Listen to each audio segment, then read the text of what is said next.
for education.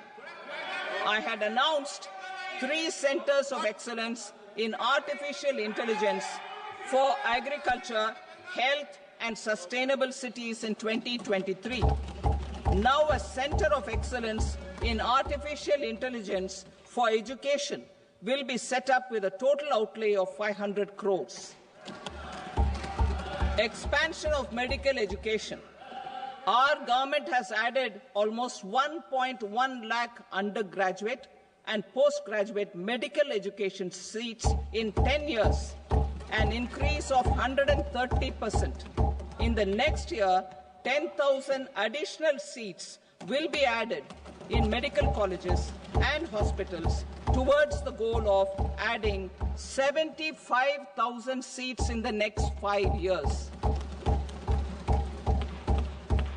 Daycare cancer centers in all district hospitals. Our government will facilitate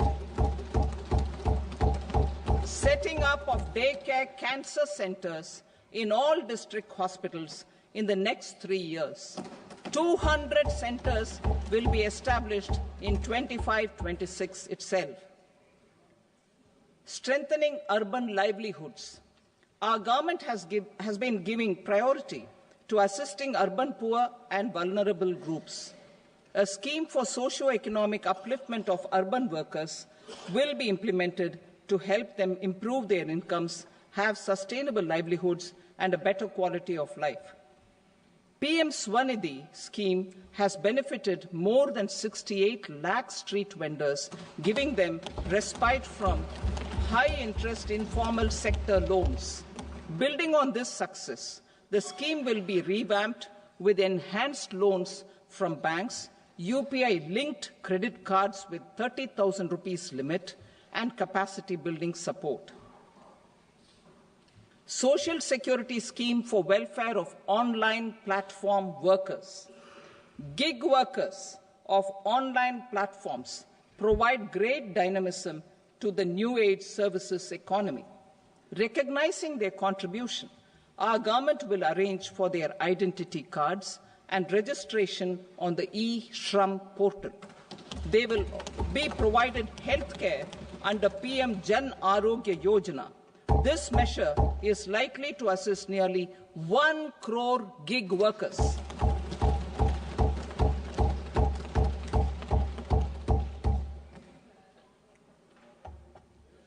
Investing in the economy.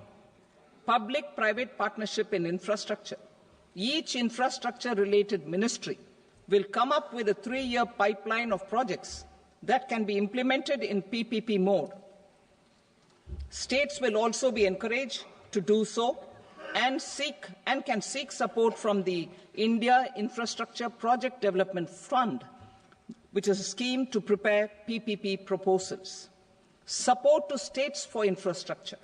An outlay of 1.5 lakh crore is proposed for the 50-year interest-free loans to states for capital expenditure and incentives for reforms.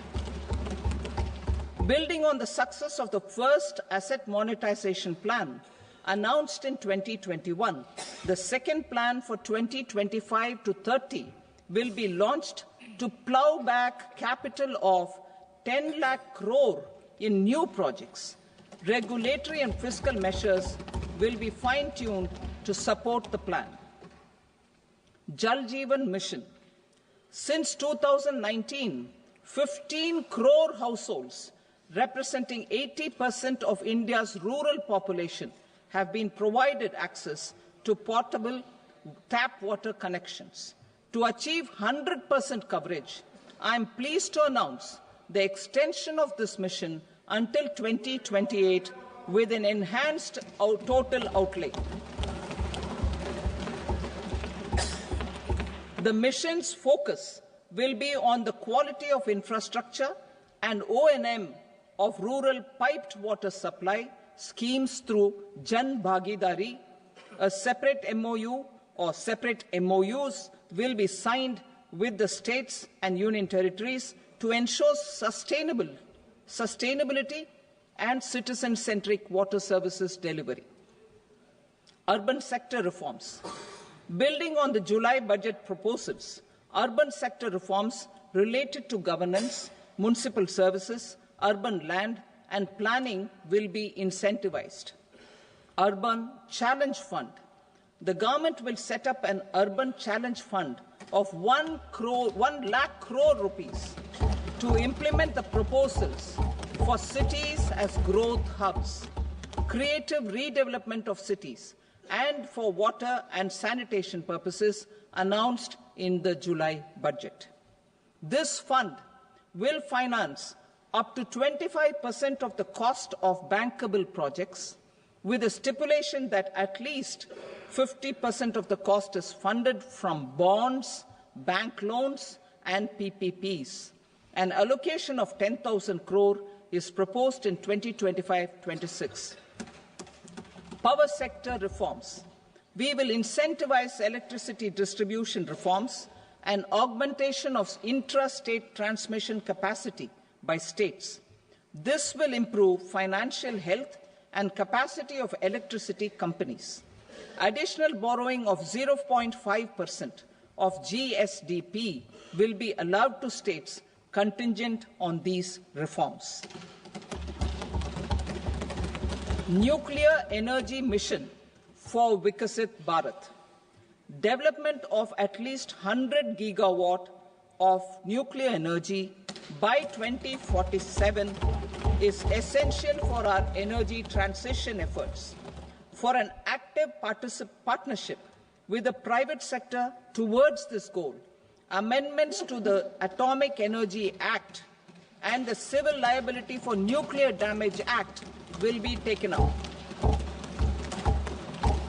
A nuclear energy mission for research and development of small modular reactors with an outlay of 20,000 crore will be set up.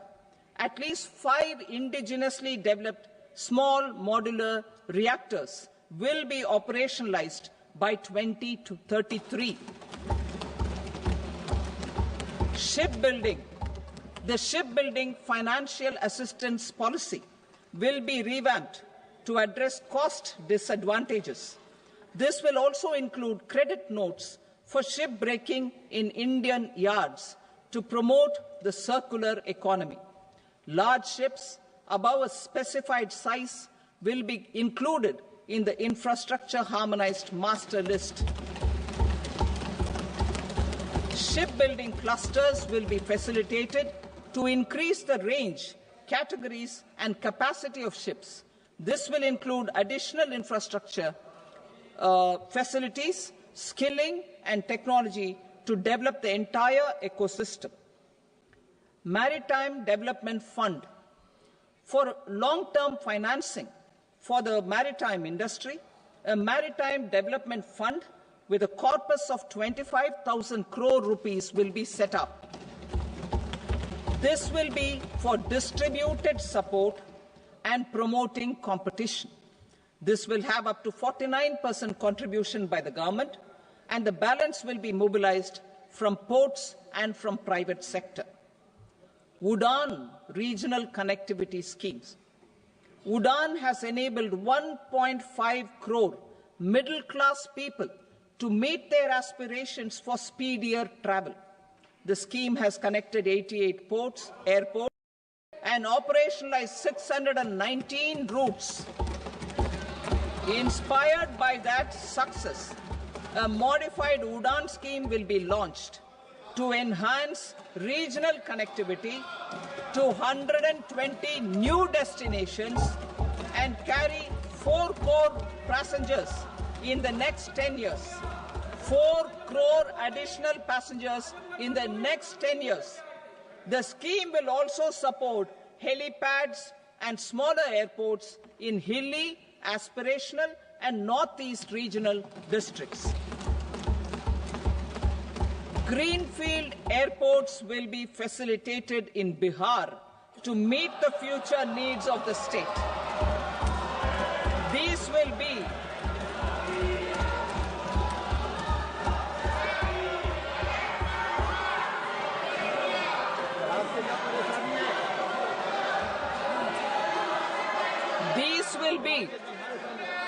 These will be in addition to the expansion of the capacity of Patna Airport and a brownfield airport in Beta. Western Kosi Canal project in Mithilanchal. Financial support will be provided for the Western Kosi Canal ERM project, benefiting a large number of farmers cultivating over 50,000 hectares of land in the Mithilanchal region of Bihar. Mining sector reforms. Mining sector reforms, including those for minor minerals, will be encouraged through sharing of best practices and institutions of a state mining index. A policy for recovery of critical minerals from tailings will be brought out. Under the special window for affordable and mid-income housing, SWAMI, 50,000 dwelling units in stressed housing projects have been completed and keys handed over to home buyers. Another 40,000 units will be completed in 2025, further helping middle-class families who were paying EMIs on loans taken for apartments while also paying rent for their current dwellings. Building on this success, SWAMI Fund 2 will be established as a blended finance facility with contribution from the government, banks and private investors. This fund of 15,000 crore rupees will aim for expeditious completion of another 1 lakh units. PM Gati Shakti data for private sector. For furthering PPPs and assisting the private sector in project planning, access to relevant data and maps from the PM Gati Shakti portal will be provided. Tourism for employment-led growth. Top 50 tourist destination sites in the country will be developed in partnership with states through a challenge mode. Land for building key infrastructure will have to be provided by the states,